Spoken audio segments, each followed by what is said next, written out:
Hi guys! Welcome to Jemima's Kitchen. Ang lulutuin natin ngayon ay ang aking own version na kalderetang manok.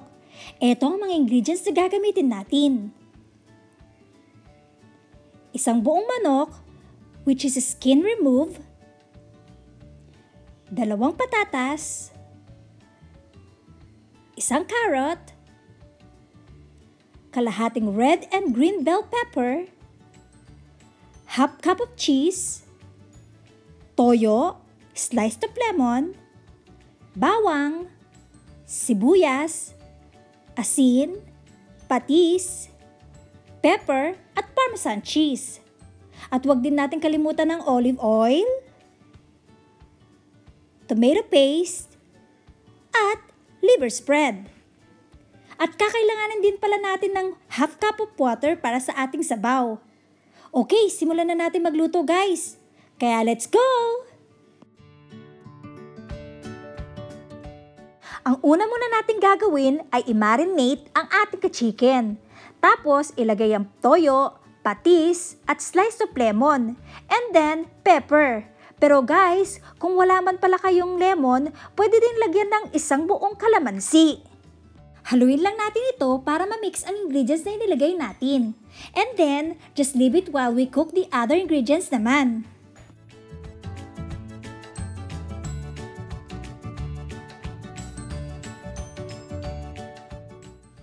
Okay, ilagay na natin ang mantika sa mainit na cooking pot. I-stir fry lang muna natin ang mga gulay guys, bago tayo mag-isa. So unahin na natin ang mga bell pepper. Lutuin lang natin ito sandali till mag-golden brown. Ayan, nag-golden brown na ang ating mga bell pepper guys. So pwede natin siyang i-set aside.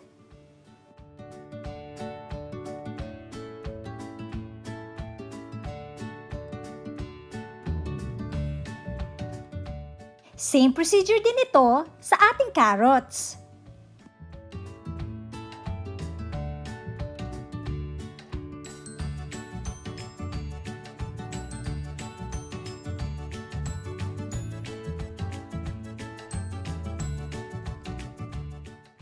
Okay, next naman, ang ating patatas.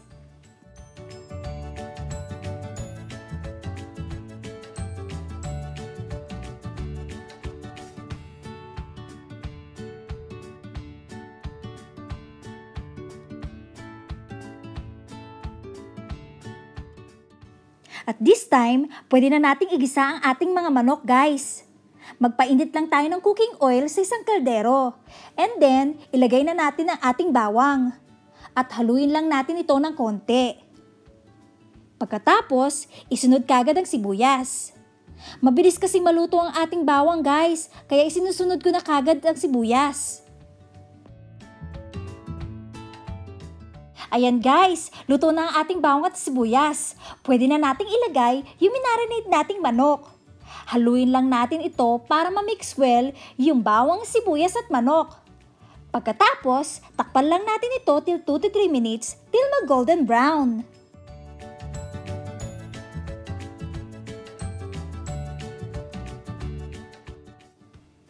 Okay, luto na at golden brown na ang ating manok guys. Haluin lang ng konti at ilagay na ang ating tubig. And then, i-mix well lang natin ang sabaw. Takpan muli at pabayaan lang kumulo for 1 minute. At pagkatapos ng 1 minute, ilagay na natin ang ating ipiniritong patatas at karot. At haluin lang ito. At isunod na din natin ang tomato paste at i-mix well lang natin ito sa ating sabaw.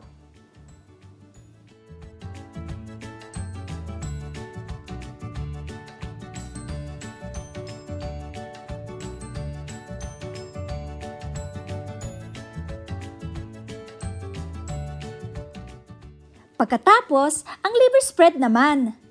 Guys, nakakatulong to ng malaki para lalong lumasa at lumapot ang ating sabaw.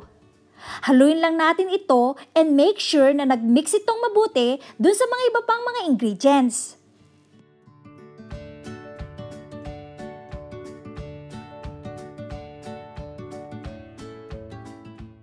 pabayaan lang muna natin kumulo ito guys, hanggang tuluyan maluto ang mga patatas at karot. Ayan, kumukulo na siya. Pwede na tayong maglagay ng asin, pepper, at ang ating cheese.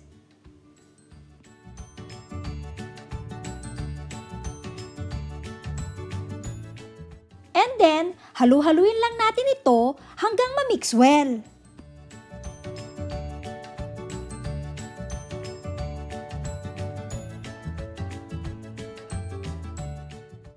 Pagkatapos, ilagay ang Parmesan cheese para mas lalong luminamnam ang ating sabaw.